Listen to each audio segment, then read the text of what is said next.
မကြောက်ပါနဲ့ဘာမှမလို့နော်ကင်မရာလေးကိုပဲကြည့်မနေ့ဖမ်းပြီးခေါ်လာတယ်ဆရာသမားကိုမေးခွန်းနေမေးပြီးပတ်စံနေပေးရင်လို့မနေ့ဖမ်းပြီးခေါ်လာကင်မရာကိုကြည့်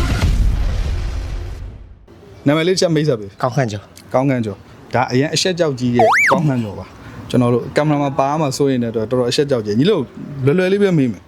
နော်ညီလေးကိုလည်းစောနာဦးလေးလိုပဲတစ်ခုဖြေနိုင်1000ပေးမယ်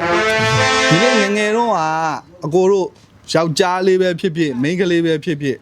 စော့တဲ့ကစားနည်းတွေပြောပြ ထော်သီးထိုးပါ ထုံစည်းထိုးတာဟုတ်ပြီတစ်ခုကို1000ပေးမယ်ညီလေးကိုစက္ကန့်30ပေးမယ်စမယ် ထော်သီးထိုးပါကျုပ်ခုံးတာ ကျိုးခုံးတယ် ဘောလုံးကန်တယ် ဘောလုံးကန်တယ် ရှင်းခဲ့တယ် ချင်းခတ်တယ်မပြေနဲ့လေမပြေနဲ့လေ ဒီကွင်းဖြစ်တယ် တေကွင်းပြစ်တယ်ငါမျိုးရှိပြီ9000ရပြီလွယ်လေးပဲမင်းကိုလွယ်လေးပဲမေးရလို့ကိုရှစ်ခွန်း6 ဒိုးဖြစ်တယ်ဖတ်ဆက်ကဆော် ဘတ်စကတ်ဘော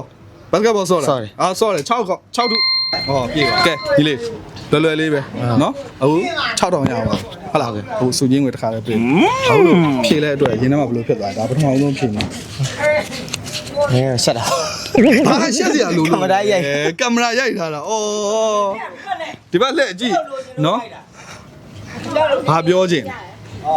အခုတို့ရိုက်ကူးရင်းနဲ့ပတ်သက်ပြီးဘာပြောခြင်းလဲအခုလိုဆုလက်ဆောင်ရတဲ့အတွက်ပါအခု6000ရပါပြီ ဝမ်းသာပါ ဝမ်းသာပါဟုတ်ကဲ့ဒါကတော့ကျွန်တော်တို့အရင်အချက်ကြောက်ကြီးရဲ့ညီလေးကိုကျွန်တော်တို့လွယ်လေးတွေမေးခွန်းလေးတွေကျွန်တော်တို့မေးပြီးတော့မှကျွန်တော်တို့ဒါဆုလက်ဆောင်တွေပေးနေပါတယ်ဟုတ်ကဲ့ MDK မိုးကဖြန့်ကြည့်ရောင်းဝယ်နေပြန်လည်ပြုပြင်ရပါကျေးဇူးတင်ပါတယ်ခင်ဗျာ